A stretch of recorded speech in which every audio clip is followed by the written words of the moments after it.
Everyone, once again welcome you all. So जैसा कि आप सभी जानते हैं कि हमने बहुत सारे टाइप्स की पजल डिस्कस कर रखी है, जैसे कि हमने बॉक्स बेस्ड पजल डिस्कस किया है, फ्लोर बेस्ड पजल डिस्कस किया है, day and month based puzzle discuss किया, एज बेस्ड पजल डिस्कस किया, क्लासिफिकेशन बेस्ड पजल डिस्कस किया, फैमिली बेस्ड डिस्कस किया एंड कंपैरिजन बेस्ड पजल भी डिस्कस किया। एंड द लास्ट एपिसोड में हमने सिटिंग अरेंजमेंट स्टार्ट किया था, जिसके हमने दो टाइप ऑलरेडी डिस्कस कर रखे हैं, जो कि था circular arrangement and square and rectangular arrangement. So अगर आप में से किसी ने भी कोई भी एपिसोड मिस किया है, मैं आपको सजेस्ट करूंगी कि उन एपिसोड्स को भी जरूर देखिए, क्योंकि हर एपिसोड बहुत इंपॉर्टेंट है। एंड जैसा कि मैंने आपको लास्ट एपिसोड में बोला था कि सिटिंग अरेंजमेंट बहुत ज्यादा इंपॉर्टेंट है, क्योंकि कई सारे एग्जाम्स में इसके क्वेश्चन पूछे जाते हैं। सो सेम आज हम एक और इंपॉर्टेंट टाइप डिस्कस करने वाले हैं, जो कि है लीनियर अरेंजमेंट, और उसके बाद हम नेक्स्ट टाइप डिस्कस करेंगे पैरेलल रोज अरेंजमेंट। तो चलिए स्टार्ट करते हैं आज का episode. So 4 types of sitting arrangement होते हैं, जो कि सबसे पहला होता है सर्कुलर अरेंजमेंट, देन नेक्स्ट होता है स्क्वायर रेक्टेंगुलर अरेंजमेंट, थर्ड होता है linear arrangement and the last is parallel rows arrangement. So दो तो हम ऑलरेडी डिस्कस कर चुके हैं। सो अब स्टार्ट करते हैं लीनियर अरेंजमेंट। सो लीनियर अरेंजमेंट की अगर मैं बात करूं तो कुछ पर्सन ऐसे बैठे होते हैं लाइन में। अब या तो ये फेस करते हैं नॉर्थ, या तो ये फेस करते हैं साउथ, सम टाइम ईस्ट और वेस्ट भी दे रखा होता है, but most of the time north और साउथ होता है। अगर नॉर्थ फेस कर रहे हैं, सपोज अगर पर्सन नॉर्थ फेस कर रहे हैं, तो लेफ्ट और राइट तो क्या हो जाता है हमारे अकॉर्डिंग, जैसे मेरा लेफ्ट इधर है, मेरा राइट इधर है। बट अगर साउथ फेस करते हैं तो जस्ट ऑपोजिट होता है। साउथ फेस करते हैं तो लेफ्ट हो जाता है यहाँ, राइट हो जाता है यहाँ। सो हमको इस चीज का ध्यान रखना है कि पर्सन नॉर्थ फेस कर रहे हैं कि साउथ। कुछ अगर नहीं दे रखा है तो आप बाय डिफॉल्ट आप नॉर्थ ले सकते हो। इसमें कुछ आपको नया नहीं मिलेगा, वही same second to the right, third to the left, immediate neighbours, कुछ ऐसे टर्म मिलेंगे। एक टर्म नया मिल सकता है एक्सट्रीम लेफ्ट और एक्सट्रीम राइट। तो ध्यान रखें, अगर नॉर्थ है तो एक्सट्रीम लेफ्ट होगा ये, एक्सट्रीम राइट होगा ये। अगर साउथ है सो जस्ट इसका रिवर्स, और अगर ईस्ट और वेस्ट भी है तो आप उसके अकॉर्डिंग देखें। जैसे मान लिया अगर मैं बात करूं, हमारी जो 4 डायरेक्शंस होती है north, east, south and west. So अगर नॉर्थ फेस कर रहा है तो सारे पर्सन ऐसे ऊपर की तरफ देख रहे हैं, ईस्ट तो पर्सन इधर देख रहे हैं, साउथ तो पर्सन इधर देख रहे हैं, वेस्ट तो पर्सन इधर देख रहे हैं। इसी के अकॉर्डिंग राइट और लेफ्ट लें। जैसे नॉर्थ के अकॉर्डिंग हमारा लेफ्ट राइट ऐसे बनता है, ईस्ट के अकॉर्डिंग लेफ्ट राइट ऐसे हो गया, साउथ के अकॉर्डिंग हमारा लेफ्ट राइट ऐसे होता है, और वेस्ट के अकॉर्डिंग हमारा लेफ्ट राइट ऐसे होता है। सो बस आपको यही देखना है कि पर्सन का फेस किस तरफ है, और उसी के अकॉर्डिंग लेना है लेफ्ट एंड राइट। चलिए क्वेश्चन प्रोसीड करते हैं। सबसे पहले हम एक क्वेश्चन लेते हैं इसका, तब ज्यादा अच्छे से आपको क्लियर होगा। क्वेश्चन है 8 persons A, B, C, D, P, Q, R and S are sitting in a row in which some of them are facing north while some of them are facing south. Only 3 persons sit to the left of R. Next हमको दे रखा है 3 persons sit between R and Q. Next है B is second to the left of Q. Then next है more than 2 people sit between B and S and D is second to the left of S. Next है neighbors of R are facing south. Then next है neighbors of P face the same direction. Then next है C is second to the right of A. Then next है A and P face opposite directions. Then and similarly B and Q face opposite directions too. So question कैसे करना है इसको हम देखते हैं। सबसे पहले हमें एक रो बनानी है, और टोटल हमें कितने पर्सन दे रखे हैं 8। सो 1 2 3 4 5 6 7 एंड एक और ले लेते हैं 8। अब जो डायरेक्ट इंफॉर्मेशन है उसको पहले पिक करें। Only 3 people sit to the left of R. Direction हमें कुछ दे नहीं रखी है, डायरेक्शन हमें कह रहा है कि कुछ लोग हैं नॉर्थ फेस कर रहे हैं, कुछ लोग साउथ। अब वो कुछ लोग कितने हैं ये भी नहीं दे रखा है, तो ये क्वेश्चन थोड़ा ट्रिकी हो सकता है।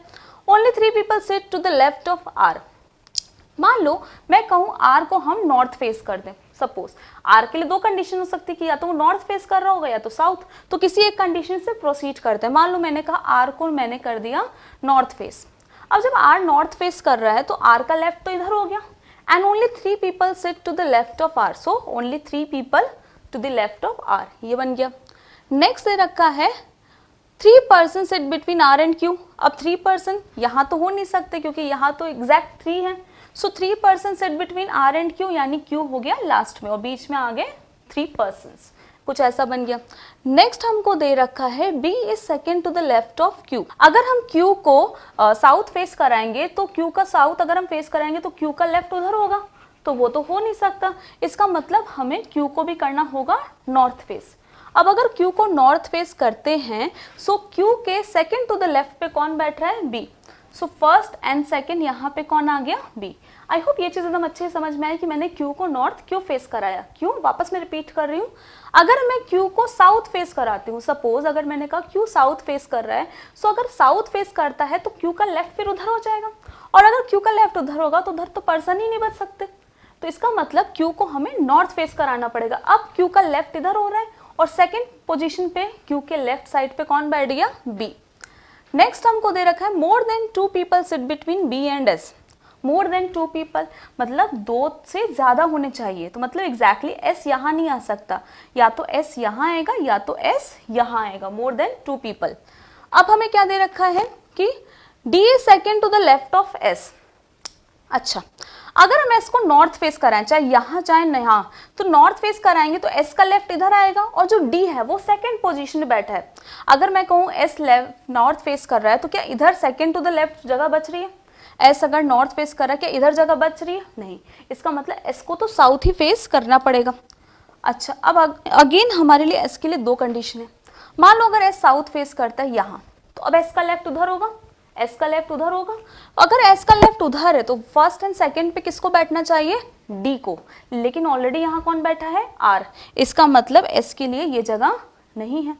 अब S के लिए यही जगह बच रही है और वो फेस कर रहा है साउथ। अब S का लेफ्ट उधर है, सेकंड टू द लेफ्ट पे कौन बैठ गया? D। यहाँ आ गया D, बिल्कुल सही। नेक्स्ट हमको क्या दे रखा है? Neighbours of R facing south. So neighbours of R facing south, तो यानी ये लोग साउथ फेस कर रहे हैं, ठीक है। नेक्स्ट हमें दे रखा है neighbours of P face the same direction. अभी हमको पता नहीं P कहाँ बैठा है, तो भी ठीक है, इसको इग्नोर कर देते हैं। P या तो यहाँ होगा, यहाँ होगा या यहाँ होगा। नेक्स्ट हमें दे रखा है C is second to the right of A। अब C यहाँ तो नहीं हो सकता। क्यों नहीं हो सकता? क्योंकि second to the right of A है, तो यहाँ पे इसके सेकेंड टू द राइट अगर कहीं से भी मिले, सेकेंड टू द लेफ्ट या सेकेंड टू द राइट, कोई पोजीशन ही नहीं बच रही, यानी C और A तो यही हो सकते हैं। और जो C है second to the right of A है, मान लो अगर मैं कहूँ A अगर यहाँ बैठेगा तो A का राइट तो इधर आएगा और सेकेंड टू द राइट पे कौन बैठा है? ऑलरेडी D बैठा है, तो इसका मतलब यहाँ तो नहीं हो सकता। तो इसका मतलब जो C है वो यहाँ बैठेगा और A हो जाएगा यहाँ, और A भी क्या करेगा? Face south. कैसे? अगर A नॉर्थ फेस करता तो राइट उधर होता और उस जगह पे तो कोई आ नहीं सकता। A अगर साउथ फेस करेगा तो सेकेंड टू द राइट, यानी अब इसका राइट इधर होगा और फर्स्ट एंड सेकेंड पोजीशन पे कौन आ गया? C। तो ये बन गया बिल्कुल सही। कौन पर्सन बच रहा है? एक ही पर्सन बच रहा है, वो है P। अच्छा, अब आगे और देख लेते हैं। हमें एक कंडीशन दे रखी थी neighbours of P face the same direction, तो दोनों ही सेम डायरेक्शन फेस कर रहे हैं साउथ, ठीक है। नेक्स्ट हमें दे रखा है A and P face opposite direction. अब A यहाँ साउथ फेस कर रहा है तो P यहाँ क्या फेस करेगा? नॉर्थ, बिल्कुल सही। फिर हमको क्या दे रखा है? And similarly B and Q face opposite direction too. Q north face कर रहा है तो B क्या फेस करेगा? साउथ। तो ये बन गया हमारा पूरा प्रॉपर फाइनल अरेंजमेंट, जिसमें साउथ कौन फेस कर रहा है? S, D, then B and then A and C। North कौन कौन फेस कर रहा है? P, then R, then Q। So basically हमारे टोटल 3 लोग हैं जो नॉर्थ फेस कर रहे हैं एंड 1 2 3 4 5 लोग हैं जो क्या फेस कर रहे हैं? साउथ। अब क्वेश्चन कैसा भी है, आप क्वेश्चन प्रोसीड कर सकते हैं। अगर आपके दिमाग में ये डाउट आ रहा है कि अगर आर को हम साउथ फेस करते तो क्या बनता, चलो एक ये भी हम देख लेते हैं, ये भी ट्राई कर लेते हैं कि क्या बनता तब। अगेन यहाँ मैंने 8 पर्सन्स ले लिए। अब आर को हम ले लेते हैं साउथ फेसिंग। अगर आर को साउथ फेस करेंगे तो आर को हमें यहाँ बैठाना पड़ेगा। क्यों? क्योंकि आर अब साउथ फेस कर रहा है, कुछ फेस उसका ऐसे है, तो आर के थर्ड टू द लेफ्ट यही होना चाहिए, यही पहली कंडीशन थी। Only 3 person sit to the left of R, so यहाँ सिर्फ 3 लोग ही हैं। नेक्स्ट हमें क्या था कि 3 person sit between R and Q, so अब क्यू यहाँ आ जाएगा, 3 पर्सन बीच में, ठीक है। फिर क्या था? B second to the left of Q. अब अगेन क्यू को भी साउथ फेस कराना पड़ेगा, तभी क्यू का लेफ्ट उधर होगा and B is second to the left of Q, ये बन गया। फिर क्या था? More than 2 people sit between B and S, so more than 2, again S या तो यहाँ, एस या तो यहाँ। फिर क्या था? D is second to the left of S, so यानी एस यहाँ तो हो नहीं सकता क्योंकि इधर सेकेंड टू द लेफ्ट अगर हम आते हैं तो आर है, एस यहाँ होगा और नॉर्थ फेस कराना पड़ेगा इसको। क्यों? क्योंकि अगर साउथ फेस करेगा तो लेफ्ट उधर जाएगा, उधर तो जगह ही नहीं बच रही। D second to the left of S, यहाँ डी आ गया। फिर नेक्स्ट क्या था हमारा, neighbours of R facing south, so इसके जो नेबर्स हैं वो साउथ फेस कर रहे हैं, ठीक है। Neighbours of P face the same direction, अभी नहीं पता पी कहाँ है। C second to the right of A, so suppose मैं यहाँ पे ए को ले लूँ, C second to the right of A, so A north face करेगा, C second to the right of A. फिर क्या था, A and P face opposite direction, A north face कर रहा है तो यहाँ बचे उस जगह पे पी को साउथ फेस करना पड़ेगा। फिर क्या था, B and Q face opposite direction, अब क्यू यहाँ साउथ फेस कर रहा है तो बी को नॉर्थ फेस करना पड़ेगा। और एक लास्ट हमारा दे रखा था, neighbours of P face the same direction, यहाँ पे देखो गलत हो गया। क्यों? क्योंकि जो पी का एक नेबर तो साउथ फेस कर रहा है, एक नेबर तो नॉर्थ फेस कर रहा है, तो ये इस वजह से ये हमारा अरेंजमेंट क्या हो गया, गलत। इसीलिए हमारा ऊपर वाला अरेंजमेंट क्या है, सही। सो कोई दिक्कत नहीं, अगर आपने मान लो सपोज इससे स्टार्ट किया होता तो एक अटेम्प्ट में नहीं बनता, सेकेंड अटेम्प्ट में तो बिल्कुल सही बन जाता ना। सो पजल में यही होता है कि जरूरी नहीं कि आपने फर्स्ट अटेम्प्ट लगाया बन गया, बस आपको स्पीड में करना है जो भी काम करें। अगर आप स्पीड में करेंगे तो अगर एक अटेम्प्ट से ज्यादा भी समय लग रहा है तो भी कोई दिक्कत नहीं है, आपका आंसर आ जाएगा। और एक पजल पे कम से कम 4 या 5 क्वेश्चन होते तो आपने एक साथ 4-5 क्वेश्चन के आंसर भी कर दिए, बिल्कुल सही वो भी। Next, parallel rows arrangement. इसमें क्या होता है, हमको कुछ इस टाइप से पैरेलल रोज दे रखे होते हैं, मोस्टली 8 या 10 पर्सन दे रखे होते हैं। जैसे मान लो 8 पर्सन है तो ये कुछ ऐसे एक दूसरे को फेस करते हैं कि ये चारों कर रहे हैं नॉर्थ फेस और ये चारों कर रहे हैं साउथ फेस। तो कुछ इस टाइप का इसमें लैंग्वेज यूज होता है, बाकी सब सेम होता है। बाकी एक डायगनली अपोजिट कभी कभी दे देता है, तो डायगनल अपोजिट कैसे होता है, फ्रॉम वन कॉर्नर टू, जैसे from one corner to second corner, जैसे ए एंड बी क्या है, diagonally opposite, C and D क्या है, डायगनली अपोजिट। ऐसे ही कुछ आ गया, मान लो P एंड Q क्या है, अपोजिट है। सो अपोजिट टर्म भी पूछ सकता है, who is opposite of P, so according to this opposite of P कौन है, Q है। अब एक क्वेश्चन करते हैं तो ये चीज और अच्छे से क्लियर हो जाएगी। जैसे हमें क्वेश्चन दे रखा है, 8 engineers at ABC company are sitting in 2 parallel rows containing 4 people each in such a way that there is an equal distance between adjacent person.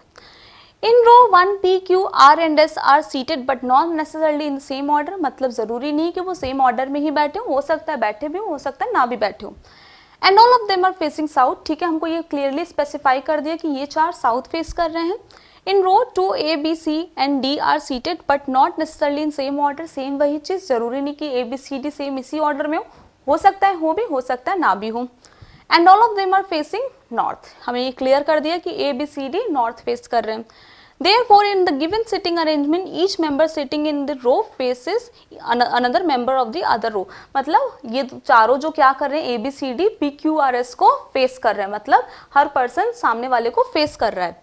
फिर R sits second to the right of P, next है A is an immediate neighbor of the person who faces R, next है Q sits second to the left of the person who faces A, then next है only one person sits between B and C, then next है C does not face P, then C does not sit on any extreme end of the line. अब कैसे question proceed करते हैं यहाँ पे हम देख लेते हैं। लिखा है कि 4 पर्सन्स साउथ फेस कर रहे हैं तो कुछ ऐसा साउथ फेस कर रहे हैं, और 4 पर्सन्स नॉर्थ फेस कर रहे हैं तो कुछ ऐसा। चाहे तो लिख लें, चाहे तो इसको तुमने दिमाग में रखें कि यहाँ पे जो साउथ फेस कर रहे हैं वो कौन है, P, Q, R, S, और यहाँ कौन है A, B, C, D। अब जो इंफॉर्मेशन अगेन हमको डायरेक्टली गिवन है उससे स्टार्ट करते हैं। सबसे पहले हमको क्या दे रखा है, R sits second to the right of P।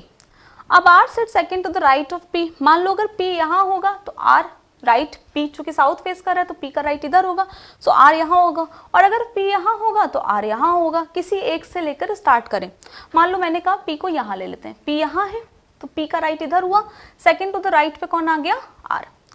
फिर उसके बाद हमको दे रखा है A is an immediate neighbor of the person who faces R। अब जो पर्सन R को फेस कर रहा है, जैसे ये जो पर्सन यहाँ बैठा होगा वो R को फेस कर रहा है, A उसका इमीडिएट नेबर है तो A या तो यहाँ हो सकता है, A या तो यहाँ हो सकता है। मान लो मैंने कहा A को यहाँ ले लिया मैंने, ठीक। नेक्स्ट हमको दे रखा है Q sits second to the left of the person who faces A। अब A को ये पर्सन फेस कर रहा है और जो पर्सन ए को फेस कर रहा है क्यू उसके सेकंड टू द लेफ्ट पर है, तो इस पर्सन का लेफ्ट तो इधर ही होगा और सेकंड टू द लेफ्ट यानी यहाँ पहला और दूसरी जगह पे कौन आ गया, क्यू। फिर हमें दे रखा है only one person sits between B and C, तो बी और सी यानी बी और सी यहाँ होंगे। एंड एक और कंडीशन है कि सी जो है डज नॉट फेस पी, तो यानी सी पी को अगर फेस नहीं कर रहा तो सी यहाँ आ सकता है, बी यहाँ आ सकता है। बी और सी के बीच में एक पर्सन है और यहाँ बची हुई जगह पर डी आ गया, यहाँ बची हुई जगह पर एस आ गया। अब हम देख लेते हैं कि सारी कंडीशंस मैच कर रही हैं कि नहीं। C does not sit on any extreme end of the line, तो ठीक है C कहीं एक्सट्रीम एंड पे बैठा भी नहीं, तो एक बार में ही बिल्कुल सही अरेंजमेंट बन गया। अब क्वेश्चन ऐसा पूछ सकता है who is opposite to the R, so R के अपोजिट कौन है C, who faces Q, so Q को कौन फेस कर रहा है D। ये पूछ सकता है कि who is on extreme left in case of north, तो इन नॉर्थ केस में एक्सट्रीम लेफ्ट पे कौन आ गया A। सो कुछ ऐसे क्वेश्चन हमको पूछे जा सकते हैं। सो पैरेलल रोज बहुत इजी होता है, इसमें एज सच कोई दिक्कत नहीं आती है। मोस्ट ऑफ द टाइम हमको ये डिस्क्राइब कर देता है कि कौन से 4 पर्सन हैं जो साउथ फेस कर रहे हैं, कौन से 4 पर्सन हैं जो नॉर्थ फेस कर रहे हैं। अगर नहीं भी होता है तब भी हमारा क्वेश्चन बहुत इजीली प्रोसीड हो जाता है। चलिए इसी के साथ हमारा सिटिंग अरेंजमेंट भी कंप्लीट हो गया। हमने चारों टाइप डिस्कस कर लिए, circular, square, rectangular, linear and parallel रोज। मैं उम्मीद करती हूँ आपको चारों टाइप्स बहुत अच्छे समझ में आए होंगे। और आज हमारा पजल का ये लास्ट एपिसोड था। मैं उम्मीद करती हूँ आपको पजल टॉपिक बहुत अच्छे समझ में आ गया। अगर अच्छे समझ में आ गया है तो इस पर करिए खूब सारी प्रैक्टिस, जितने हो सके उतने क्वेश्चन सॉल्व करिए। टाइम मैनेजमेंट बहुत जरूरी है, तो एक टाइम लिमिट जरूर डिसाइड करें। जैसे सपोज आप फर्स्ट टाइम क्वेश्चन अटेम्प्ट कर रहे हैं तो उसको आप 5 से 10 मिनट दे सकते हैं। नेक्स्ट टाइम थोड़ा 1 मिनट रिड्यूस करें, नेक्स्ट टाइम उससे भी 1 मिनट रिड्यूस करें। ऐसे क्या होगा, आपकी स्पीड बढ़ेगी। क्वेश्चन तो आप सॉल्व कर लेंगे, वो तो मुझे ही पता है कि क्वेश्चन तो सभी से सॉल्व हो जाएगा, बट कितने कम समय में क्वेश्चन सॉल्व होता है वो है मेन बात। तो चलिए, अगर आज का एपिसोड पसंद आया तो लाइक जरूर करिए, कमेंट करके जरूर बताइएगा कैसा लगा आपको आज का एपिसोड। चैनल पे नए हैं तो सब्सक्राइब करना